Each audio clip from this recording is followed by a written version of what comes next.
ان الدین عند اللہ الاسلام۔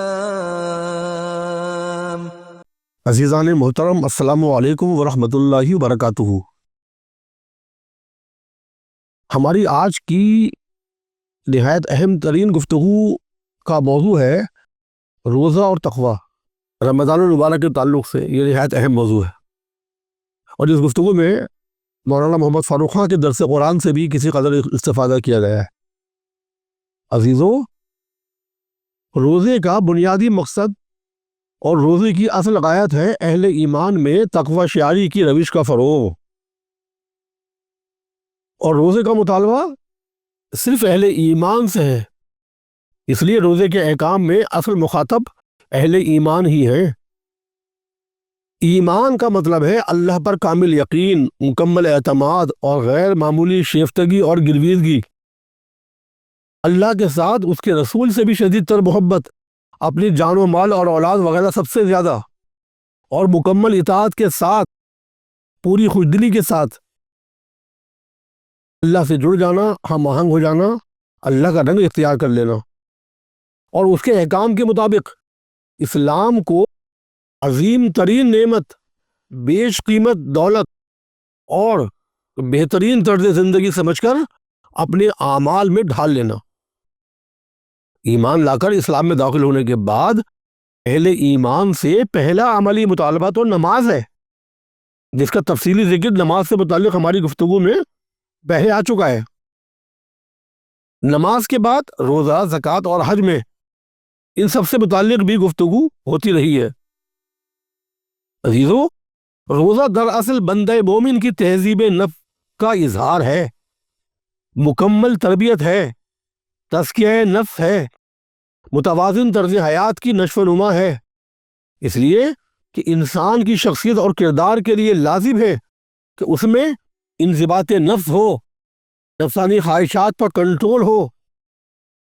انسان کے جسمانی اور مادی وجود، اس کے معمولات و ضروریات میں کھانا پینا خاص چیز ہے، لیکن انسانی زندگی محض کھانا پینا، سونا جاگنا اور چلنا پھرنا ہی نہیں، یہ سب تو جانور بھی کرتے ہیں۔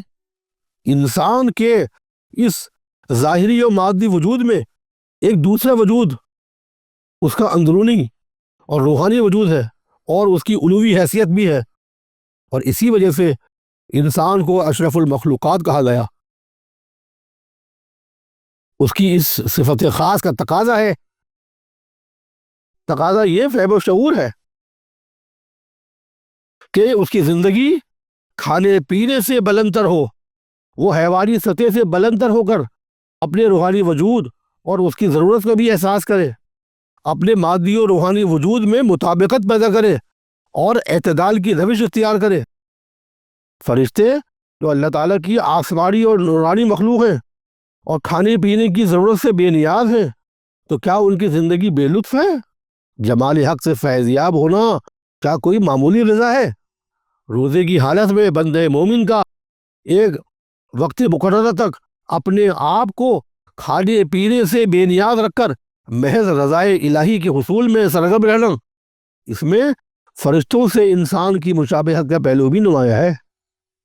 عزیزو، روزے کا انسان کی زندگی اور اس کے تمام معاملات اور معمولات سے گہرا تعلق ہے۔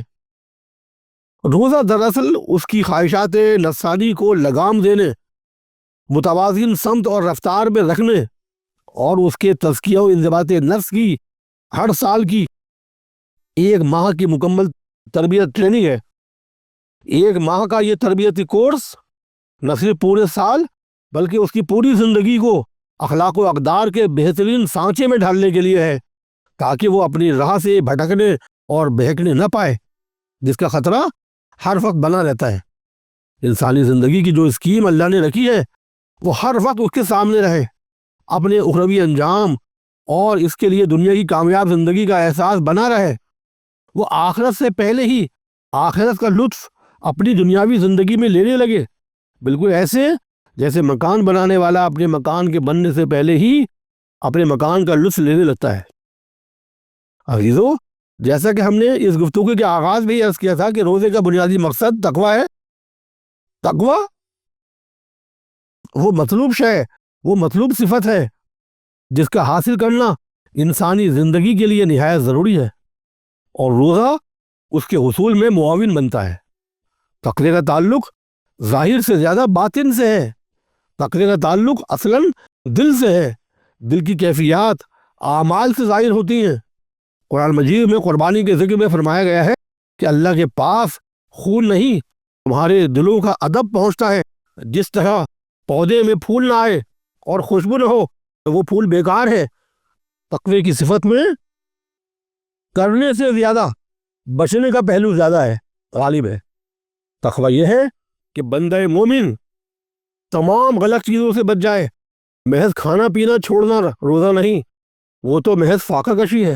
کسی بھی غلط چیز پر غلط جگہ پر ہاتھ نہ جائے، نظر نہ اٹھے۔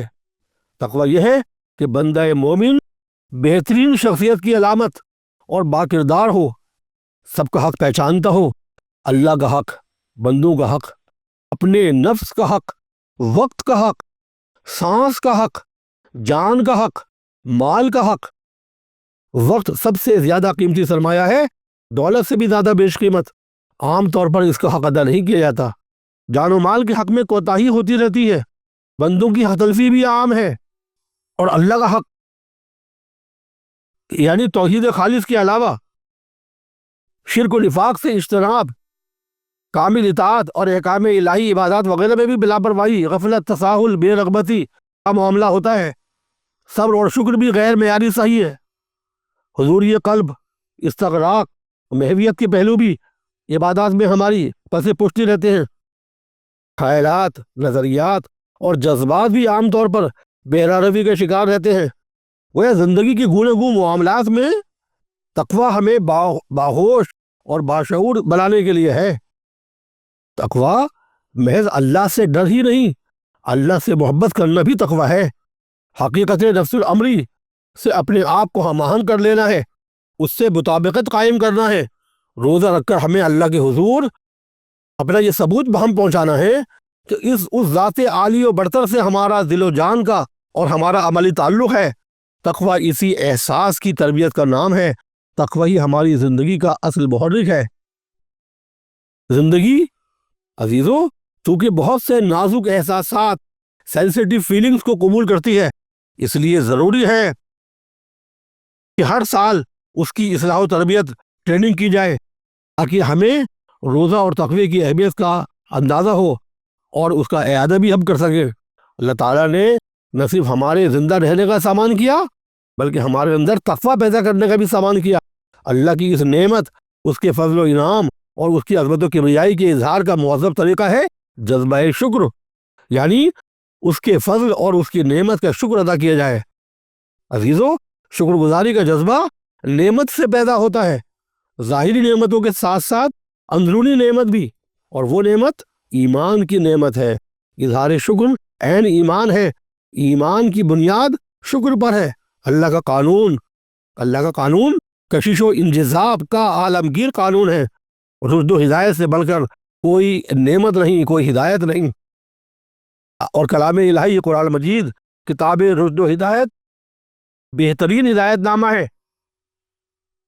ہدی للمتقین، تقوی شعار بنانے والی کتاب ہے۔ بس روزہ اور قرآن دونوں کا مقصد ایک ہے، تقوی شعار بنانا۔ عزیزو، انسانی زندگی کی 3 بنیادی اقدار، ویلیوز آف لائف ہے: تقوی، شکر گزاری اور رشد و ہدایت۔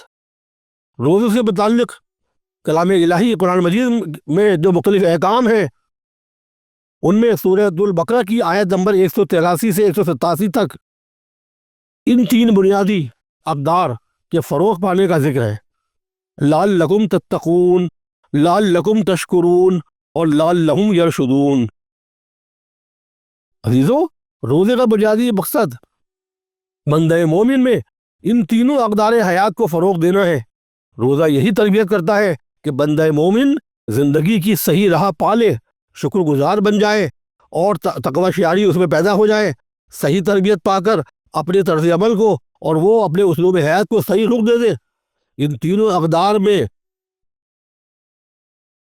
تقوی پر خصوصی سے زیادہ زور ہے۔